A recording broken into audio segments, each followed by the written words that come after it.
Hello there.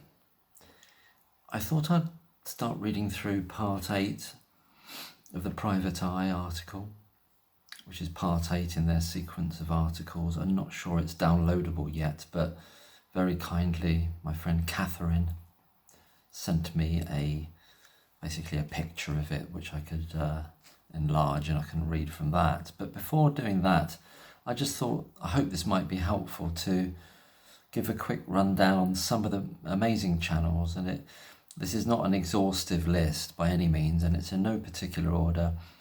Some of the amazing channels that are doing some absolutely wonderful work and research and communication and discussion about what is a terrible, terrible miscarriage of justice. And I thought I've got about 20 tabs open on the screen here, so I'll just sort of go through them and then I'll put links below.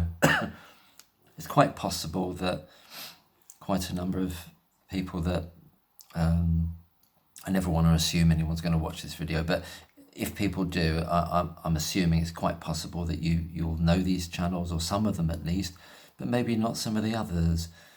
So I wanted to get it all, and it's not all, that's what I say, it's not an exhaustive list of them, but these are just ones that I'm aware of at the moment, and there are others, and I've probably forgotten one or two, and apologies for that, and obviously, and there's other ones with material that's been being put out there for a long time, like Richard Gill's channel as well, which I'll link that as well. There's just loads of links I've got up here, just see what I can find. So the first one, and as I say, it's not in any order of preference or anything like that. So the first one, and there's a video I really need to watch because of something I'm trying to pull together myself for a video to do in terms of the statistics, the mortality statistics over a period of time. And this is Stuart Gillum's channel. I'll link it all below. His latest video is Lucy Letby, quote, "Why did the death stop? Why did the death stop?" And in brackets, "they didn't really." So I'm really interested to see I should have watched this already, but I haven't got round to watching some things. I'm a bit behind really with what's coming out. Because there's so much, and that's a good thing, obviously, because so many people are putting their energies and minds and thoughts into it. So that's on Stuart Gillum's channel, and I'll be interested to see what stats he's using in terms of mortality of neonates post 2017. I'm trying to pull something together now based on FOIs that I've been requesting, which is to do with post 2017, for which the data thus far, and wait and see what Stuart's found out, has been very patchy. I'm not sure whether to rely on it at all. And there's also a communication I had with someone who watched one of the videos I put up, who made a formal complaint to the BBC. The person doesn't want to be named, and so I'm being quite circumspect about that. So there's that really interesting reaction from the BBC complaint in light of assertions that were made in the Panorama, I think the original Panorama video, and perhaps even the second one. No, sorry, I think that complaint was to do with the original Panorama. And indeed assertions that someone, for example, like Dr. Gibbs made.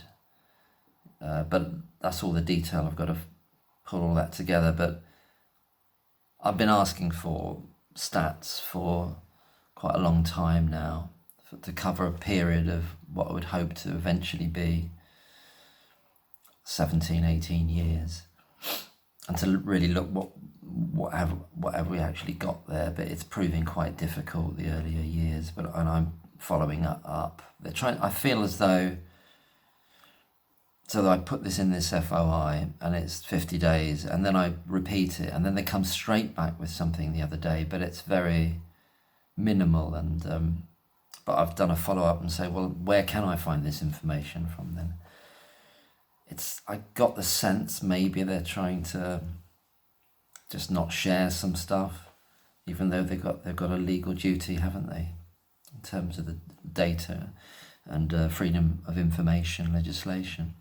Anyway, I'm wittering on a bit too much here, so I'm going to get on with it. So I'll put links to all these ones I say and all the channels. So Stuart, Gillum, absolutely brilliant work, done an amazing deep dive on Dr. Bowen and other aspects of the case. Really well presented. I love how he puts the videos together. That's Stuart Gillum. So you'll see all the links below. And you're probably aware of a lot of these anyway, but perhaps not everybody is. So just letting you know. This is one I haven't watched, which has been on Twitter. People are saying you need to listen to this. It's a podcast that's on some of the other podcast platforms, but it's also been put up on a YouTube account called Chris McPhail, and it's called the Angry Scotland Podcast, and this just literally came out yesterday. Lucy Letby 2, it says here, new evidence. I think that's suggesting obviously they'd done a previous one then.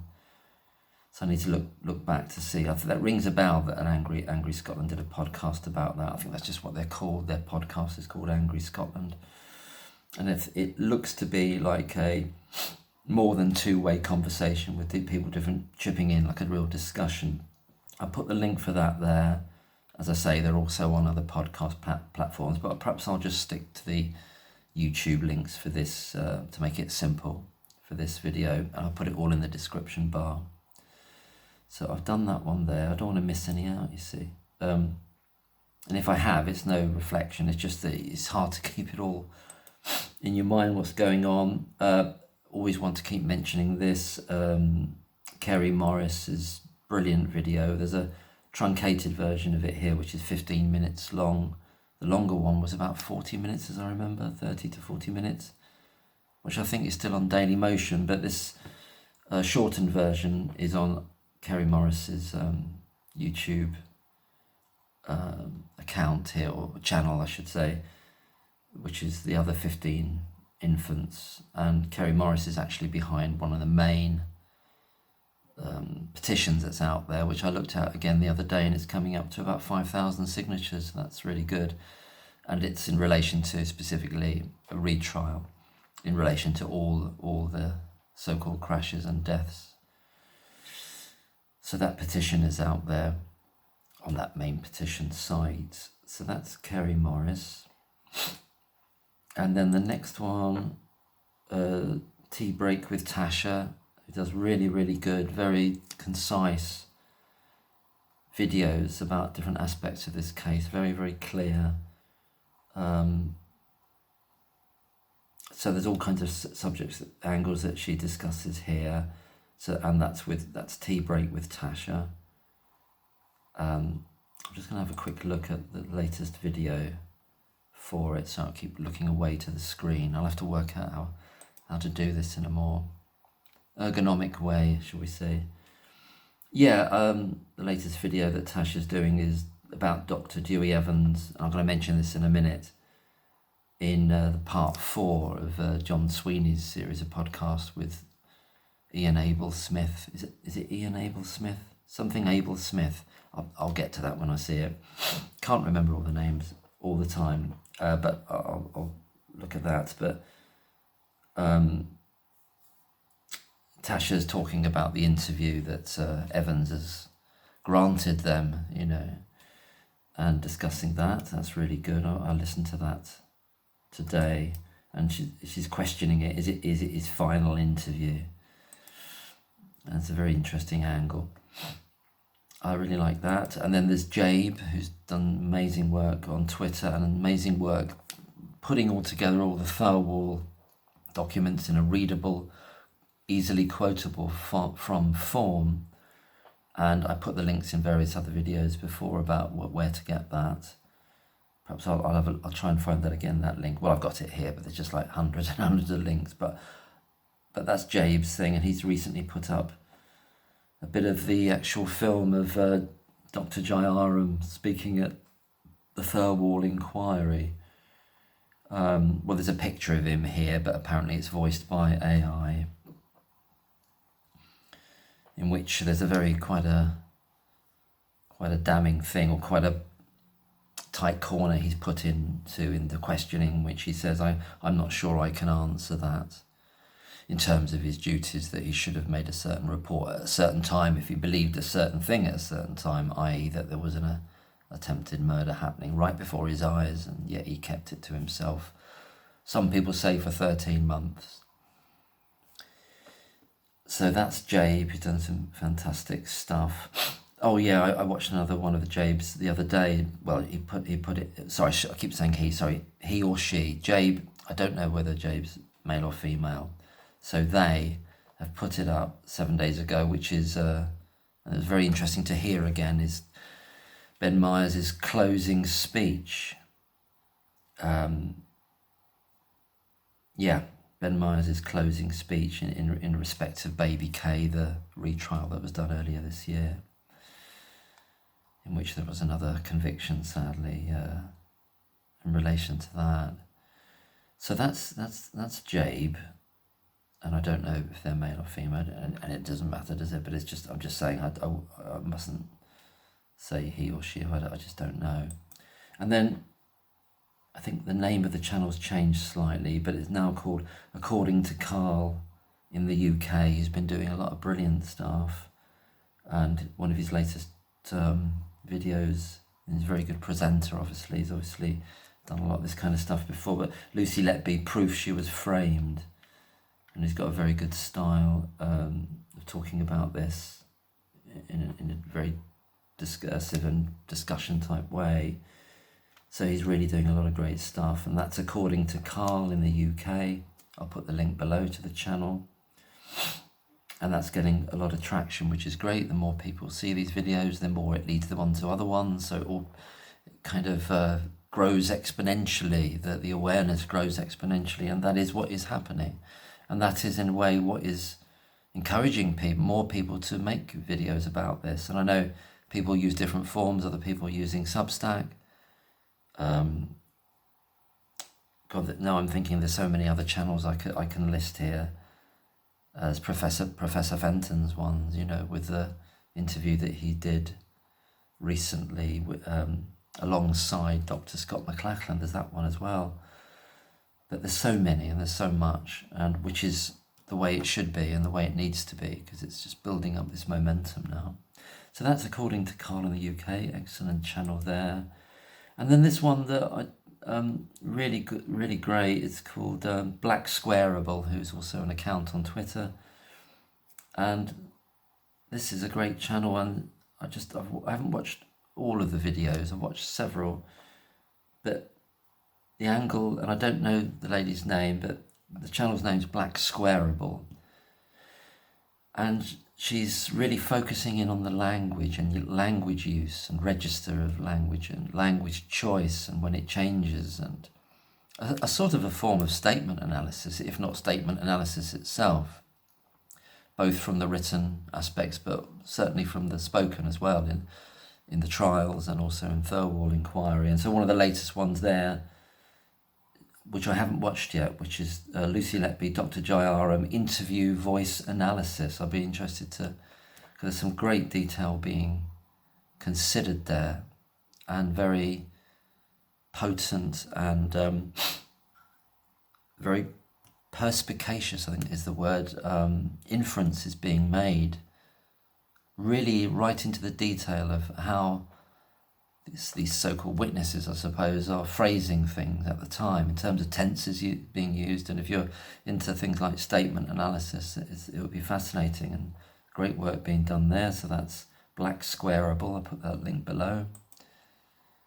I'm not sure if I'm going to get on to the part 8. Perhaps this video will just be about these links, actually, and then I'll start fresh reading through part 8. I'm a bit ambivalent about reading through it, not because it's not a brilliant article, but I'm not sure, is it necessary to do? But I'll have a little think about that. What I'm going to do in this video is not read through part 8, or not start it, but I'll just go through the rest of these videos, video channels, I should say. And then there's Anouk Curry, who's does 3 fantastic short videos talking to experts, actual experts in different fields. And Anouk Curry's an investigative journalist who's been working with Sarah Napton on the Telegraph in various across various articles that have come out in recent weeks and months. And there's 3 great. I'm looking forward to if any more come up here on, and the channel's called AMC, which is, I think that's in Anouk's initials, AMC, and she's a journalist and a documentary maker, and she's talking to experts with regard to the so-called insulin cases, but also breathing tube dislodgement and other aspects with very, very specifically expert people in their field. There's three very concise and very strong videos there. So that's AMC. And then there's John Sweeney's channel, and I haven't listened to the latest one yet, and friend Richard in the group that I'm in, that he said you really need to listen to that now, because Evans is being interviewed by I think part of the video is yet another Evans interview, which he always gives things away, Evans, and you could wonder to yourself, why is he doing it? What choice has he got? He knows. He can see the scores on the doors. He can see what's happening. He knows what's going to happen. This is desperation, and some people, I think it was John Sweeney himself, he commended him for turning up to do an interview. But in a way, I just see it as it's the only strategy he's got, is to keep trying to defend himself, because he knows the level of opprobrium is building against him to a huge level now, and the knowledge is being spread far and wide. He's an utter fraud, and a very dangerous fraud. I won't go on to a long rant. I've done hundreds of those about him. But yes, any time you can get him talking, the better. So good on John Sweeney. And is it Ian Abel Smith? Sorry, I beg your pardon, Mr. Abel Smith. It's Ed Abel Smith, who's a writer, I understand.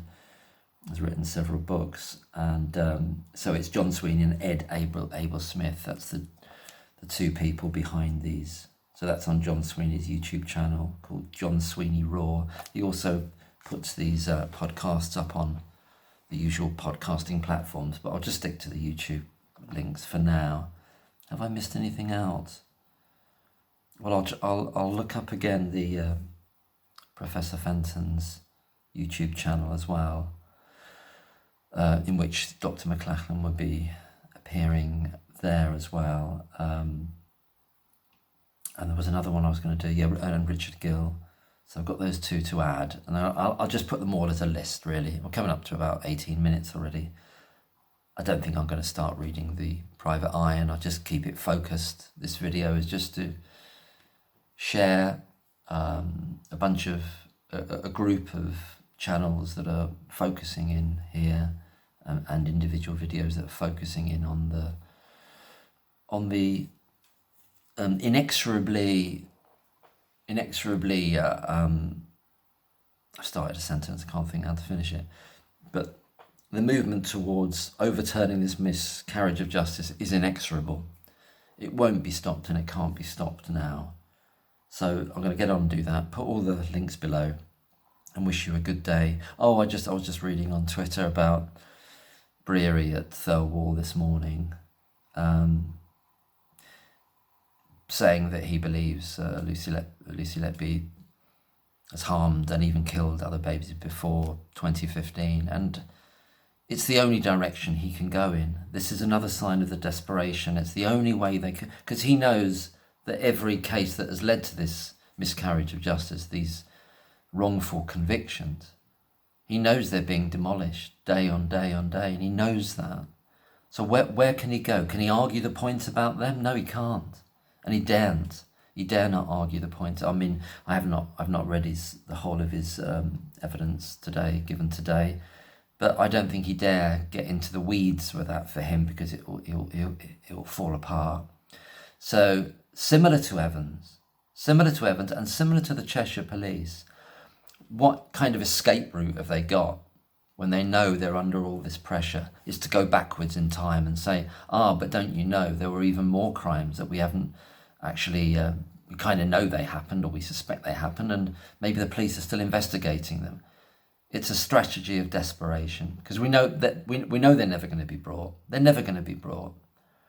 But it's a technique of trying to stave off and fight off all the welter and the powerful onslaught of medical and scientific and logical argument that has utterly disrupted, deracinated and smashed the whole prosecution's case in plain sight over these last months, so that it should be clear to anyone with a rational mind that the convictions are utterly unsafe, and that there is no evidence of any deliberate harm at all, and no evidence that Lucy Letby is guilty of anything at all. So I'll leave it there, and I'll get all these links down. Thank you very much. Have a good day, and take care. Keep warm and all that kind of stuff. All the best. Bye.